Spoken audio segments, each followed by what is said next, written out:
Hi, Daron բարև։ Ինչպես եք։ Շնորհակալություն դուք։ Շատ լավ։ Daron, it's our pleasure to have you in our program called COVID Talks. I want to discuss with you the role of institutions in the management of the corona crisis. Why? Because after the outbreak of COVID-19, different governments started to fight differently, which again reminded me that institutions still matter. Greatly, yes. In your book, Why Nations Fail, you see a direct link between poor health systems, epidemics, and extractive institutions. Now it seems quite a paradox when we see how in some cases governments with extractive institutions fight better than nations with inclusive institutions. Was it predictable? No, I mean, I think at some level there's absolutely nothing predictable about this type of pandemic. The details, of course, were impossible for anybody to see. But at some level, yes, I think it was inevitable that there was going to be a crisis and that we were increasingly more ill-prepared for it. But in some sense, I think the current crisis has hit all of the fault lines of the international situation. First, it is a global pandemic when international cooperation has been very badly damaged. Second, it is a condition that really requires the public healthcare system to step up and makes people, especially who haven't had access to healthcare and who have comorbidities, respiratory problems, obesity-like problems, much more vulnerable. So there was a lot of that sort of inequality in the US, the UK, Russia, and some parts of the world. And then third, I think it is a complex crisis that requires a lot of expertise in bureaucracies, technocratic actions, policy sophistication. And I think those are especially, in particular, as emphasized by our more recent book, The Narrow Corridor, those are the dimensions of state capacity that have become eroded in many parts of the world, especially the US, but also parts of Europe and Brazil and the Philippines. So you are, in fact, seeing a crisis that hits all of the fault lines of the current institutional structure, in my opinion. Yeah, but during these days, authoritarian states discredit democracies that they face with problems in handling pandemic. This is mostly connected with the disturbing situation in EU countries. There's growing academic and political discourse on the inability of democracy, incompetence of democracy, and even that the COVID is killing democracy, etc. How this narrative will have impact of the future of democracy? Can democracy stay aloof to COVID-19? I think it can, but obviously it is going to be a challenging process. In some sense, you could reformulate what I said a second ago as stating that the crisis has laid bare all of the weaknesses and inadequacies of our existing institutions. But that lesson may be ignored as we move forward. For example, in the US, if the current administration gets elected again, I don't think they are going to undertake sweeping reforms. Or we may learn the wrong lesson. So one wrong lesson is exactly what you have highlighted, which is that we may conclude this is a weakness of democracy. Look, China has done much better, and it was their dictatorial, authoritarian ability to not listen to society, act fast, impose curfews, quarantines,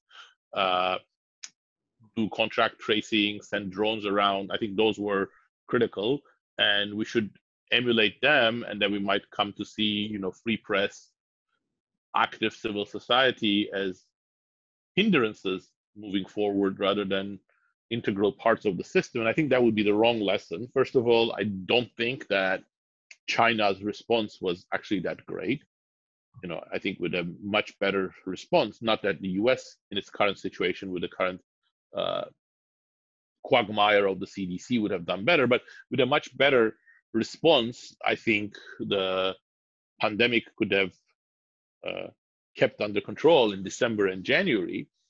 But moreover, I think we're seeing both the costs and the benefits of the Chinese approach. There's a lot of information suppression. There's a lot of manipulation of information, and several democratic countries, perhaps less prominently than China, but have done a very good job. Taiwan, South Korea, and Germany among them. And moreover, I think there are lots of other costs of the Chinese style system that would be extremely important in in many countries, from Armenia to the US, where you suppress media, when you suppress freedoms. I think there are a lot of politicians who would use that as an opportunity for further corruption and further misdeed. In some sense, there is no way we could emulate the good parts of China, but we could emulate bad parts of China. What's the good parts of China? Well, the Chinese bureaucracy has evolved over 2,500 years ago, a lot of state capacity, despite being under an authoritarian regime. I don't think you're going to be able to do that. Look at CDC, 3 years of badly managed presidency and authoritarian control and firing of people who were independent voices within the CDC turned that once very successful organization into a big culprit in the hundreds of thousands of deaths that the United States is going to have by the end of this crisis. So I think we really need to learn the right lessons from it. I think there's another wrong lesson I emphasize in some of my talks. We could also turn our back to the state, and we can say the state is becoming less and less capable of doing it. We don't want China, but we don't want more state either. Perhaps we just all want to rely on tech companies, Google and Apple and Facebook, to save us. And certainly the tech companies, when given the chance, sometimes they have done good things. Like in Taiwan, I think they were a very important part of the response. But I think that would ultimately be the wrong lesson as well. So I think the right lesson is that we do really need fundamental reform in our institutions, but it has to be done within a democratic system, and we have to find ways of doing that appropriately. Daron, do you agree that it doesn't matter if a state is democratic or authoritarian, with inclusive or extractive institutions, they can fight COVID-19 successfully if there is a trust-based social contract between government, societal government, and private sector? I think it does matter, but you are absolutely right that it's not black and white, that trust as well as expertise and coordination matter. There are many different ways of getting to them, but each way has its own cost. So I think the way, if you look at the data on the World Values Survey, South Korean government receives relatively low trust, certainly much lower than China. Why is that? Well, I think for people to say that they trust the government is much more second nature when they're under an authoritarian system. They've been brainwashed, indoctrinated. So, but I think the South Korean government was very, very good at expertly handling it. And I think they've done it in excellent ways without unduly restricting people's freedoms. And they have actually created a lot of data for other countries to emulate in a way that China hasn't done, of course. So, but it is true. I think at the end of this crisis, many Americans would have been saved if we could have done what China did. So this expertise and trust are very important. I think expertise right now is even more important. Trust, I think, comes in whether people will listen to what the government says. I think by and large there has been some slippage there, especially in the US, but by and large that's been okay during this crisis. The big area where you really need trust is things like contact tracing and mandatory testing, and those would be impossible in the US at the moment without more effort, and they could have been implemented. They were implemented to some degree by fiat in China. We have quite a very interesting case in Armenia. Since the outbreak of the coronavirus, the government started to act to successfully fight the coronavirus and injected into economy $300 billion, 2% of its GDP, in order to support private sector, to save private sector. But there is a, let's say, problem in Armenia concerning the social contract. But this problem doesn't come from the society. The lion's share of media is still under the control of the former representatives of the former regime with extractive institutions, which disseminate the fake news on the government's anti-corona crisis policies. So your advice, what should do a government with inclusive tendencies? Yeah, I think, there's nothing other than doubling down on that strategy. I think communicate, be transparent, try to follow experts' advice to the extent possible and do it in such a way that people can see it, provide the good services, and try to build the trust in institutions. I think those are the only effective ways of going. But, it is not just a problem in Armenia, it's a problem everywhere, and one to which I really have no great answer, at least in the short term, is how do you deal with fake news? News, media, information are the lifeblood of democracy. You'll have a hard time running a dictatorship if you don't have information, but you certainly cannot have a democracy without information, because people won't know who's good, who's bad, who's corrupt, who's not, and what they should do with their vote. And there have always been false information and partisan information. Go back to the French Revolution, and there were all these pamphleteers writing, many of them complete nonsense. But the extent of which was limited, and there were other news sources that balanced it out, including some of them embedded in social networks of society. Today we live in a very different environment. I think some political movements have done an excellent job of controlling fake news, partisan, shamelessly lying. I mean, you could see that in Turkey, for example, 12, 13 years ago, this group of newspapers around Erdogan came, and they were such partisan and such lying, such misleading. This sort of predates, in some sense, Facebook, Twitter. You could do the same thing without social media. And in the US, one could argue that the prime channel of misleading partisan information is still not social media, but Fox News. So I don't think it's unique to social media, but it is a problem. And I think the wrong answer to that is to clamp down on them hardcore. If you say, these are my opponent's mouthpieces, that they are spewing false information, therefore I'm going to close them, I think that would make things much worse.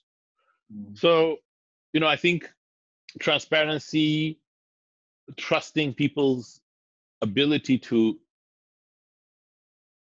tell apart lie and truth, if they are given access to both, is the only way we can move forward. I think the evidence is that people believe false information when they don't have anything else. Yeah. But so that's why I think transparency, sharing, deliberation, I think those are some ways out. But it's very imperfect, obviously.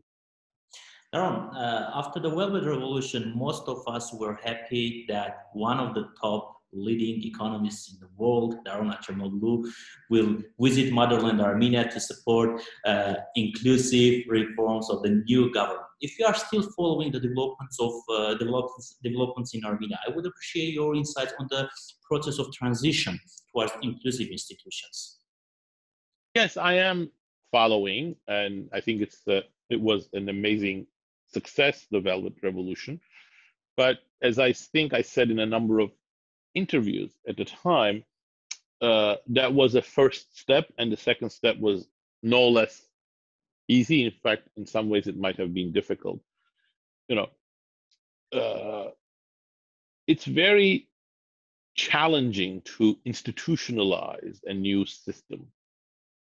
And the default is always to sort of create a powerful leadership in the hands of a single person, a cult of personality, a movement that, because what it replaces is corrupt and bad, completely monopolizes power. But of course, that would then recreate some of the same problems of what came before. And I think that's the stage at which Armenia was before the COVID crisis. And of course, the COVID crisis complicates things. How do we build a democracy where there are strong institutions that will control every government, including the current one and including the one that will come after this and including the one that will come after that. So that's about independent judiciary, independent agencies, greater political participation by the people. I mean, Armenia is blessed that in some sense, uniquely among former Soviet republics, perhaps Ukraine being the only other case, it has a population that is politically quite active. But that doesn't translate into effective democracy unless the institutional pathways, the right sort of parties, the right sort of civil society organizations. What you see in Ukraine, for example, it's an extremely politically active youth. But because they don't have access to a party and to a movement that's durable and institutionalized, it shows itself in protests that mount, bring governments down, but then it fizzles out and nobody pays attention to what that movement really wanted. So I think those are some of the challenges that Armenia is also facing. Most of people demands from the government, from the parliament, speed to be. What do you think? If a transition does not occur quickly or soon, it may be too late. Am I right? I think it's normal. People demand speed. I think it's better that things are done right rather than fast. I think what really becomes frustrating to people and hard is when there's an economic crisis and no solutions are brought to it. But on other things, I think speed is less important if a clear road and roadmap and a clear plan can be articulated. So, for example, if you think of reforming a constitution, it's not so important that that's done within a month, and you can never reform a complex document like a constitution in a good way in a month. But if you draw a clear game plan, articulate what are the objectives, set up a committee, have a time, within 2 years, this is going to happen, etc., that might be enough for people to see that, there is a clear process. For some things that would work. Of course, for creating jobs and economy, that won't work. I mean, I think that was part of the problems part of the main problem, really, that the Arab Spring governments faced, especially in Egypt, but also in Tunisia. I mean, it's all the success of the Tunisian Arab Spring is that all the more notable that despite that they haven't, completely collapsed. But, both Egypt and Tunisia were in the midst of economic crises already, and those got deepened after the Arab Spring as investment plummeted. People became uncertain about what was going on. many of the connected companies themselves fizzled out. So how do you deal with that? The fact that there was no solution to it from the Morsi government, I think, was part of the process that facilitated a coup. And then in Tunisia, it has created a lot of tensions. But I think as long as you can bolster the safety net, make sure the economic damage isn't too widespread, and I think Armenia has been at the forefront of the government stepping up in the way that is absolutely necessary to do that. I think the rest can be viewed as a process, not something that has to be done overnight. Appreciate your time, Daron. Thank you very much. My pleasure. I hope we'll have a chance to communicate again soon, Narek. Yeah, I would like to say that we would like to have let's say institutional communication with you. Okay. Because your opinion is very important, not only for the government, for the policymakers, but also for the public, because we are celebrating Armenia and your opinion is very important. Thank you. Well, I had a great opportunity here to interact with the Tavitian scholars the last few years who are at Tufts. Unfortunately, they have all been sent back to Armenia during the current crisis. So many of them are I think, enthusiastic participants in policymaking and current affairs in Armenia. I think the young generation, so well educated and so idealistic. I think that's part of the great assets of Armenia. Yep. Thank you. Thank you, Narek. See you. Yeah. Bye. Bye-bye.